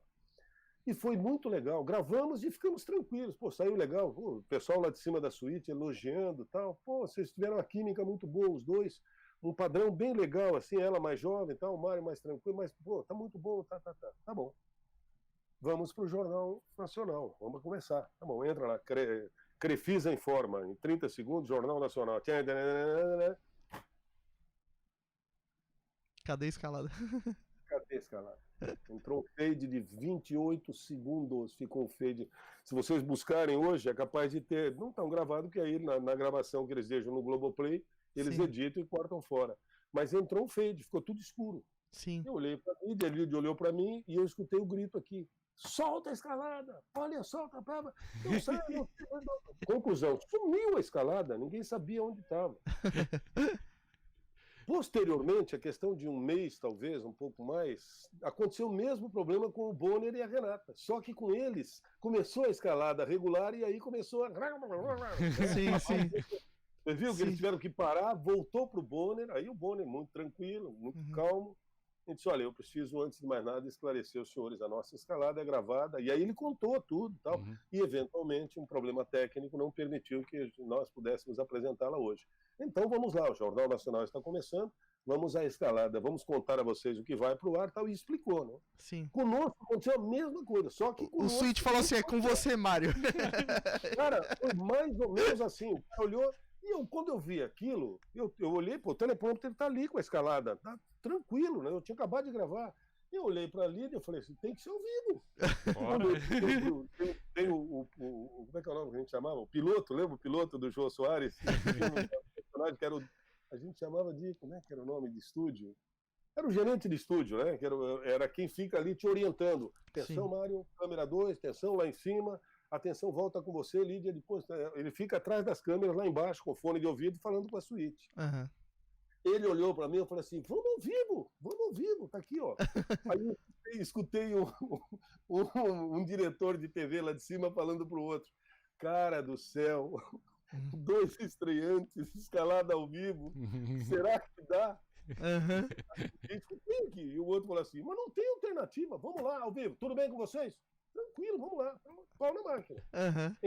Entramos, fizemos a escalada, fomos pro jornal e tal. Quando terminou, o cara voltou lá para mim e disse assim, pô, olha, eu queria parabenizar vocês dois, porque não deve ser fácil. Sinceramente, a única coisa que me preocupei foi em ler direitinho o que estava escrito ali e completar o que eu tinha que informar. E fazer a sua própria arte, né, Mário? Que é informar. Se eu for pensar em quantos milhões estão assistindo, eu tô correndo daqui nunca mais volto. Sim. Não tem como. Que legal, Mário. Pô, é incrível, assim, a oportunidade de poder te ouvir esses relatos, essas histórias. Mais, olha, quando eu entrei no estúdio da Globo, na quarta-feira tardinha, a primeira pessoa que eu encontro, um pequenininho assim, fazendo o texto dele, chama-se Pedro Bassan. Nossa. Pedrinho Bassan. Quem é Pedrinho Bassan na minha história de vida? O pai dele chamava-se Pedro Mudrey Bassan, advogado, jurista, comentarista da Rádio Piratininga de Tupã, ao meu lado quando eu comecei a minha carreira. Caramba, que legal. E ele ficava enchendo o saco no estúdio com 4, 5 aninhos de idade, pequenininho, porque queria ter locutor. Pedrinho, não enche o saco, vai embora. Pedrinho Bassan vai pra lá. Cara, quando eu entro no estúdio, o primeiro que levanta, Motinha ainda, porque lá em Tupã era como eu era conhecido, né? Motinha, que prazer, tal. Caraca, tudo bem, tá bom. Quem fecha o Jornal do Sábado, o Jornal Nacional do Sábado, não é o Bonner tem folga aos sábados, ele e a Renata. Quem fecha e dirige é um rapaz chamado Jorge Sacramento. Muito bem, eu já tinha ouvido falar desse nome. Ele é o editor do Jornal da Globo, em São Paulo, junto com a Renata Lopré. Se você vê os créditos, o Jornal da Globo, os créditos, o último nome ali, editor-chefe, Jorge Sacramento. Exatamente. Bom, aí eu perguntei para o Neri tinha sido meu colega de RBS do Rio Grande do Sul, hoje ele está sendo o 2º ou 3º homem do Jornal Nacional. Nossa. Com a saída da Silvia Maria, ela está saindo, vão subir os nomes, ele vai ser o 2º ou 3º ali, o Neri. E o Neri era meu amigo aqui da RBS, ele era do Jornal do Almoço e do RBS Notícias do Porto Alegre. Volta e meia a gente se falava, ia até lá. E ele estava ali também ajudando a fechar o jornal. Aí eu falei para ele, quem é que fecha o jornal do sábado? Ele falou assim, é o Jorge, mas ele deve estar chegando de São Paulo agora, porque ele vem ao meio-dia de São Paulo para cá só para fechar o Jornal Nacional e volta amanhã cedinho. Olha lá, está chegando lá. Tá? Eu virei, olhei e falei, caramba, Jorginho Sacramento. Claro que o meu tempo de vida na RBS me ajudou muito, né? Ele olhou de lá, ele é bem morenão, grandão, assim, meu querido amigo, meu chefe, meu chefe, o que meu chefe, tá, né? Ele era repórter da RBS TV Joinville por uns 2 anos. Nossa. Lá em 89, 90, quando ele começou a carreira, ele foi repórter nosso da RBS TV em Joinville. E volta e meia eu estava lá. Então, velho, principalmente por poder voltar a todos os lugares onde eu já passei e encontrar um prato de comida, um tempo para dormir e sonhar. Exatamente. E um abraço amigo, sabe? Que top. Exatamente. Eu acho que a vida é muito curta para ser pequena. Sem dúvida. Essa casa do Cortella achei maravilhosa, cara. A ficar- vida é muito curta para ser pequena. Pra ficar se preocupando com pouca coisa, né? Pouca Acho que é coisa. absurdo. Lição de vida e legado, né, Mário? Acho que o principal lição que fica pra mim, pessoalmente, dessa conversa, ouvindo a tua experiência, tendo esse privilégio aqui hoje, é realmente a importância de você fazer aquilo da melhor maneira possível pra deixar um bom legado. E o lado lá tem um meme, né, que praticamente que ele fala, né, do... Exatamente. Vamos fazer uma boa tarde. Isso já virou um meme, né, de certa forma, né? Todo mundo fala isso. Já virou assim. E o engraçado é que eu comecei na verdade, o Mendes Ribeiro, não sei se vocês ouviram falar, Mendes Ribeiro foi um grande jornalista no Rio Grande do Sul, foi apresentador do primeiro Jornal do Almoço, era ele e a Maria do Carmo, que foi depois deputada estadual no Rio Grande do Sul, a mais votada. Ele foi o mais votado para deputado federal. E eu me lembro que quando eu comecei a apresentar o Jornal do Almoço, ainda era Maria do Carmo e Mendes Ribeiro. Poxa vida, Mário, faz tempo, assim faz. Depois que entrou a Cristina, depois que entrou o Lazier Martins e a Maria do Carmo. E muito mais tarde a Cristina Ranzolin, que foi para o Rio, apresentou o jornal hoje muito tempo, a Cristina, vocês se lembram disso? Depois é que ela retornou quando ela se casou com o Falcão, que era comentarista esportivo da RBS e da Globo, e ela voltou para o Rio Grande do Sul para fazer o Jornal do Almoço até hoje.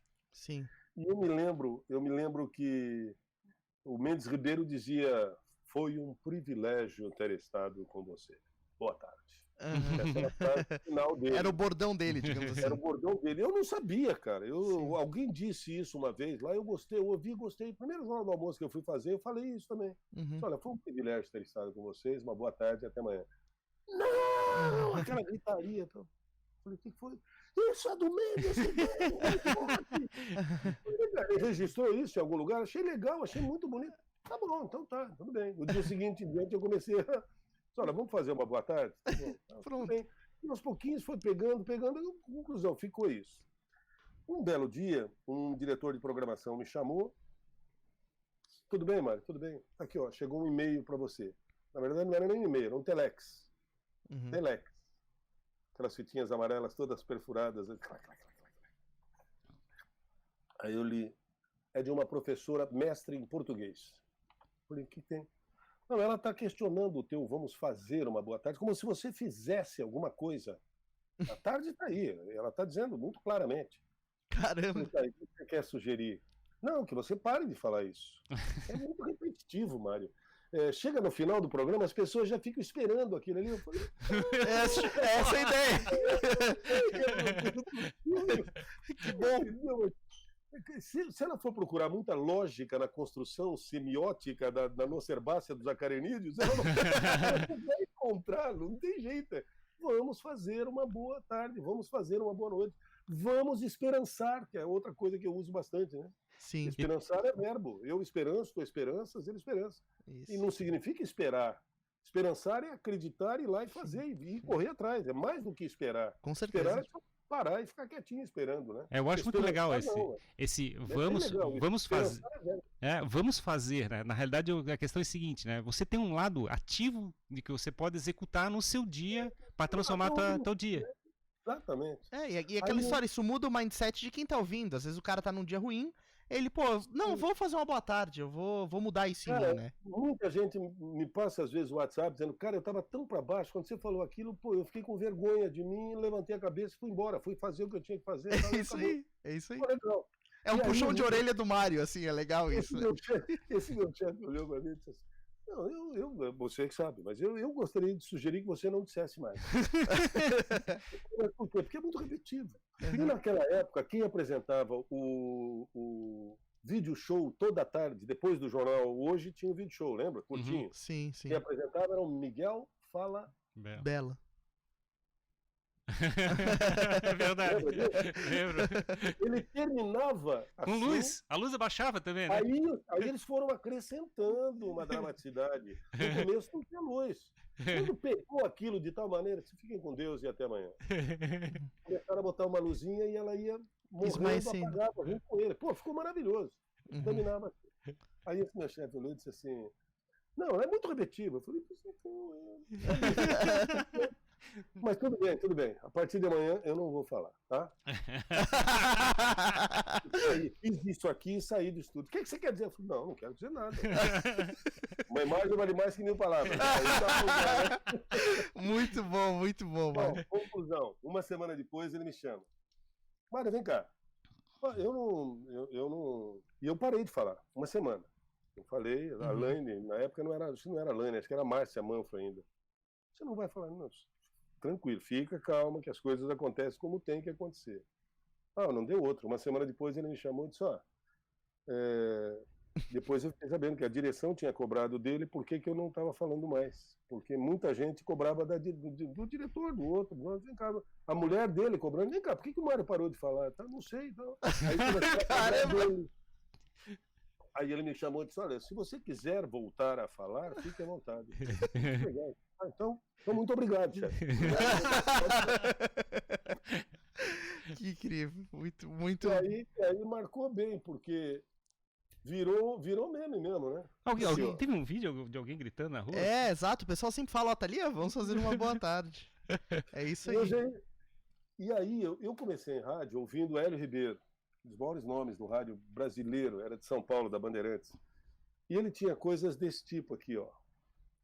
2021 não será bom ou mal, nós é que seremos. Então sejamos ainda melhores no ano que vem e faremos dele um feliz ano novo. É, exatamente. E esse é o fato, né? Fato. O ano que vem não vai ser bom ou mal, não. Nós é quem seremos. Pô. Então sejamos melhores. Não adianta ficar esperando que o... com uma consciência de autorresponsabilização também, né, Mário? Não, eu me lembro de um artigo que você publicou recentemente, né, falando sobre esse ponto da maquete do Estado tentando impor a responsabilização. Exatamente. E a gente fala assim, pô, e a responsabilização que a gente tem que fazer sobre nós mesmos, sobre o que estamos executando. Né? Exatamente, sobre nós mesmos. Louco, né? Eu acho que é um dos papéis que a gente tem com o processo de comunicação, né? Falar chegar e cobrar das pessoas essa busca da vida que eles querem executar, né? Exatamente. Olha, quando eu cheguei em Lages, a primeira vez, 74 de dezembro, eu quis fazer minha inscrição para aulas excedentes. Eu ainda não era efetivo no Estado. Mas havia uma certa cláusula de barreira, que era para impedir um pouquinho que muita gente invadisse o Estado. Então, por exemplo, você tinha que apresentar um atestado de idoneidade moral assinado por 2 professores efetivos do Estado para poder fazer a inscrição para as aulas excedentes, 1974. Eu não conhecia ninguém em Lages. Cheguei em Lages assim, caí do céu. Sim. Aí fui no Aristiliano Ramos, que era onde ele faria a inscrição, saiu uma professora da sala assim, falei, senhora é professora? Como é seu nome? Lígia. Falei, Lígia, nós somos paulistas, estamos chegando, somos professores de educação física, está aqui nosso currículo e tal. Então, tranquilo. Então, só que nós temos que apresentar um atestado de idoneidade moral. A gente não conhece uma pessoa na cidade. E eu não sei se você poderia pelo menos nos dar uma orientação. Existe alguma outra alternativa da gente assinar autodeclarando, enfim, e se não for depois manda prender? Ela falou, não, vem cá. Vocês parecem ser gente boa assim, vem cá. Entrou na secretaria do colégio, pegou uma folha de papel, bate aí, atestado de idoneidade moral. Nós, abaixo-assinados, e para os devidos fins, atestamos que Mário Pinto da Mota Júnior, seu RG, registro do MEC, é pessoa nossa conhecida, de idoneidade moral comprovada, nada vendo que é desabono. Coloca meu nome aí, professora Lígia Maria Resner. O número do meu registro do MEC, 302, Santa Catarina e tal. Falei, putz, mas é que eu vou precisar de 2. Aí ela olhou na escada assim, estava descendo um professor já meio de idade, tal, bigodinho. Disse, Pedrinho, vem cá. Coloca no outro aí, Pedro Casparim. Registro. Qual é o teu registro? 27. Isso... Meus amigos paulistas estão chegando aqui e tal. Já era amigo dela, fazia 2 minutos que eu conheci. E os 2 assinaram. Nossa Senhora. Atestado de idoneidade moral. Cuja cópia eu guardei até hoje. Pois é, né? De vez em quando eu cruzo com os 2 em Lages, porque eu tenho um apartamentinho em Lages. E decidi não vender, vou para lá fim de semana às vezes com a família, a gente gosta muito de lá, meu pai está sepultado lá. Enfim, minha cunhada continua morando lá e de vez em quando eu vou lá. São as raízes, né, de certa maneira. De alguma forma, por se calcular, tem um encontro de radialistas que é promovido em Tupã há 4 anos, em que vão para lá no final do ano todo mundo que trabalhou por lá, ou por Marília, ou por Oswaldo Cruz, e ainda tem até um grupo de radialistas aqui no WhatsApp, que vai se preparando. Então, quem vai para Tupã, e no ano passado eu tive o privilégio de estar lá, não agora em 2020, 2019, 15 dias antes de ser chamado para fazer o Jornal do Nacional. Sim. Osmar Santos, cadeirinha de roda, leva quadros para leiloar, para vender e para sortear para a gente. Oswaldo Maciel, que começou comigo na Rádio Piratininga, que era narrador da Globo, quebra tudo, Coringão, peito aberto, coração cheio de amor para dar. E por aí afora, a região de São Paulo, onde eu comecei em rádio, que é Tupã, Marília, Oswaldo Cruz, Presidente Prudente, Lins, Araçatuba, é muito forte em termos de produção de radialistas. Sabe? É uma região muito forte de rádio. Tem sempre 3, 4 emissoras em cada uma dessas cidades, e elas levam muito a sério o radiojornalismo, a produção e tudo mais. Ao ponto de muita gente sair dali e ir para São Paulo, como aconteceu com o Pedrinho Vação. O Pedrinho saiu como repórter de esportivo na Bandeirantes, depois ele foi trabalhar na Globo, né? Mas muita gente saiu daquela região. Arnaldo Duran trabalhou na Globo, foi correspondente da Manchete nos Estados Unidos, também é de lá. Enfim, tem muita gente, e Sérgio Cunha, e volta e meia a gente acaba indo para lá e se reunindo, às vezes, numa grande festa, num jantar que a gente faz de sábado para domingo, rever os amigos. E é aquela história, né? Poder voltar a todos os lugares onde já passei. Para de comer a cama para dormir e para sonhar. Assim, essa habilidade de comunicação, estamos contando essa história toda de como aconteceu em São Paulo, tudo. Você acha que o estado de Santa Catarina ainda está meio, ainda em processo iniciante desse processo de desenvolver habilidade de comunicação? Ou você acha que a gente está próximo mais da crista da onda? Como é que tu vê esse processo de chegar e preparar as pessoas para serem locutores, para serem apresentadores? Como é que vê esse processo assim Bom, o que eu posso te dizer é o seguinte: se você buscar na história da TV, a minha experiência está muito enraizada ainda, por mais que eu seja NSC, mas está muito enraizada ao processo como a RBS trabalhava. Sim. Porque nós continuamos, não faz tanto tempo assim que mudou para a NSC. Uhum. Mas a gente tem procurado manter a mesma logística, a mesma forma de preparação de pessoal, de ética, de responsabilidade na informação. Mas eu poderia te dizer que durante uns 20 anos, mais ou menos, que eu trabalhei com a RBS, se você procurar na relação de repórteres, de editores, de redatores que foram daqui do Sul para lá, a RBS sempre foi o maior celeiro de profissionais a partir do Rio Grande do Sul e em Santa Catarina. Se você começar a procurar aqui... foram levados para São Paulo? Sônia Bride, seu velho caçador, começou na TV Planalto comigo. Sônia Bride, atualmente nós temos a Sônia Bride, tem a Mônica Sanches, tem a menininha que casou com aquele rapaz... Como é que é o nome dela, meu Deus do céu? É de Criciúma. Eu tenho o livro dela, tá em cima da minha cabeceira lá. Deixa eu ver onde é que tá. Talvez eu acho que esse é o ponto, né? Os grandes centros fazem aquele processo de atração bem pesado, né? Suzana Naspolini. Suzana Naspolini, isso. Ela se casou com aquele menino que faleceu, que substituiu o Globo Esporte. Morreu há pouco tempo. Como é que era o nome do que apresentava o Globo Esporte? Desculpe, mas estou chegando nos 70 também. Mas o mais carismático apresentador do Globo Esporte durante muitos anos, quem era? Vanucci. O Vanucci saiu da Globo, entrou no lugar dele um gurizinho parecido com ele também, que era casado com a Suzana Naspolini. Eu estou tentando lembrar o nome dele. Mas ele depois foi para a Record e, infelizmente, faleceu de uma doença jovem ainda. Sim. Mas a Suzana Naspolini, a Suzaninha enfrenta o seu 4º câncer. Por isso que ela escreveu esse livro aqui. Sim, sim. Eu escolho ser feliz. E essa menina, no Rio de Janeiro, no Jornal do Almoço do Rio, que é o SP, é o RJTV, né, primeira edição, ela conseguiu criar uma empatia.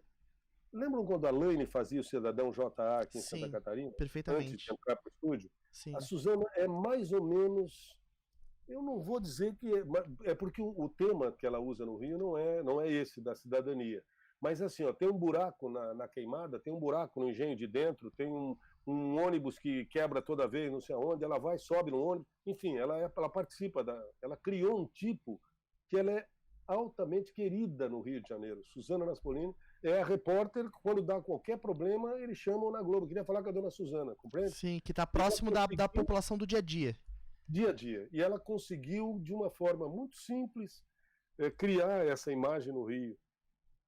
E você começa a buscar alternativas. O Dondóssola, o Edivaldo Dondóssola, que trabalhava conosco. Quem mais? Bom, sem contar... eu tô aqui... O Raup também, né, eu acho, se não me engano. Quem? Raup. Também, Sim. o Raup, tá certo. Esse aqui, ó, isso aqui, ó, é um taco de sinuca. Isso aqui é um taco de sinuca do Rui Chapéu, que morreu há pouco tempo, sabe? O Rui Nossa, Chapéu, do clássico, com certeza. Então, e esse taco de sinuca aqui é do Marcos Lozican. Marquinho também está superando um câncer em Brasília, tanto que ele quase não entra muito da casa dele. Sim. Mas o Marquinho teve aqui e ganhou isso aqui do Rui Chapéu, numa matéria que ele fez. Sim. Pegou um táxi para ir para o aeroporto e esqueceu dentro do táxi. Nossa. Aí o taxista me ligou e disse: seu Mário, eu tô com um taco de sinuca do Rui Chapéu, que é do Marcos Lozican. Falei: então, você tem como deixar aqui em casa, eu faço chegar até ele. Aí, semana passada, retrasada, eu liguei aí e fiquei sabendo que o Marquinho tem um filho que mora no Ribeirão da Ilha. Marcos Lozican tem um filho que mora no Ribeirão. E eu estou acertando para devolver o taco do Rui Chapéu para chegar até o Marcos Lozican. Que legal.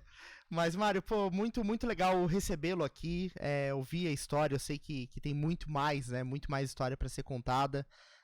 Você está nos dando a honra aí de contribuir para a gente conseguir cumprir a nossa missão, né? De abrir mais esse tipo de assunto para o pessoal que nos acompanha. Para conversar, né? Para trocar ideia, que eu acho que é o troço mais bacana de a gente chegar e ver as pessoas como as pessoas são, né? Contando essa história, como é que é a vida, como é que é o desafio. E como é que a gente faz para transformar a própria vida usando como referência como as pessoas estão fazendo isso, né? Exatamente, esse é o nosso objetivo. Então, muito obrigado pela sua presença no Jogando Pra Plateia, pelo seu tempo, né, por compartilhar com a gente passagens tão íntimas, né? Jogando Pra Plateia? Isso, Jogando Pra Plateia. Eu achei que na pandemia não tinha público. Mas a gente joga pela internet. A gente joga pra plateia pela internet. Brincando. Não, com certeza, é isso aí. Então tá sendo muito, muito legal esse desafio e eu te agradeço profundamente, pessoalmente, por isso, tá? Obrigado mesmo. Não, também. Muito obrigado pelo teu tempo e, assim, a gente fica muito contente de ver a experiência, a história e a gente está muito animado, assim, de estar fazendo esse lado de chegar e mostrar às pessoas como elas são e o desafio de construir a vida. A gente quer que a nossa região seja referência em pessoas que comecem podcasts, que se tornem comunicadoras. Mas olha só, eu acho muito interessante e fiquei feliz, eu estava comentando com vocês, hoje no Instagram você publicou um story mostrando um pouquinho da estrutura que vocês têm. Sim, sim. E eu fiquei fascinado, acho que o caminho é esse. Tenho duas amiguinhas que começaram na RBS, que voltaram agora, estão no Conexão Verão, que é a Thalita e a Gabi. A Gabi. E as duas criaram uma imagem dentro da internet, que é um negócio maravilhoso, assustadoramente maravilhoso, tão rápido e tão e com o alcance que a internet nos dá, né? Que é ilimitado. Sim, eu é que agradeço a possibilidade e estou à disposição. A gente certamente tem muita coisa que a gente não pôde conversar, mas que passaram pela nossa vida e nos ajudaram a poder enfrentar situações mais alegres, mais tristes. O episódio da Chapecoense, por exemplo, que a gente não tocou, sim. Mas que me colocou numa circunstância talvez muito mais carente de domínio emocional do que o próprio Jornal Nacional. porque não foi fácil fazer o cerimonial da chegada daqueles Nossa. corpos lá no Índio Condá, e acabou sobrando para mim, de algum modo, a convite dos colegas de Chapecó, para você ter uma ideia. Então, chegar a todos os lugares onde já cheguei, encontrar um prato de comida. É isso, esse é o mantra. Que é muito legal. Mas- A recompensa da vida é essa, pode ter certeza. Embora a gente não tenha falado de todos esses assuntos, Mário, a gente já deixa o convite para quando toda essa questão tiver mais calma, que a gente tá vivendo nesse desafio da pandemia, para que você nos faça uma visita, a gente faça um Legal, novo papo. fazer um papo aqui presencial, né, numa mesa. Exatamente. Se Deus quiser. Um abraço para vocês. Muito E obrigado. vamos fazer um grande fim de semana. Acho que eu devo ter aqui. Peraí. Devo ter, sim. Tá aqui. Vamos fazer um bom final de semana em casa. Perfeito. Perfeito. Beleza. Muito obrigado, Mário, então, novamente. Obrigado a você que abraço, acompanhou amigo. esse episódio até aqui do Jogando Pra Plateia. 30º episódio, a gente tá muito feliz de estar batendo essa marca. Exatamente, estamos no episódio número 30 aqui no Jogando Pra Plateia. Se você não é inscrito desse canal, já se inscreva. Se inscreva também no nosso canal de cortes, o Cortes Jogando Pra Plateia. Os melhores trechos, e são muitos dessa conversa, estarão lá. É isso aí, até o próximo episódio. Obrigado a você que nos acompanhou até aqui. Muito obrigado.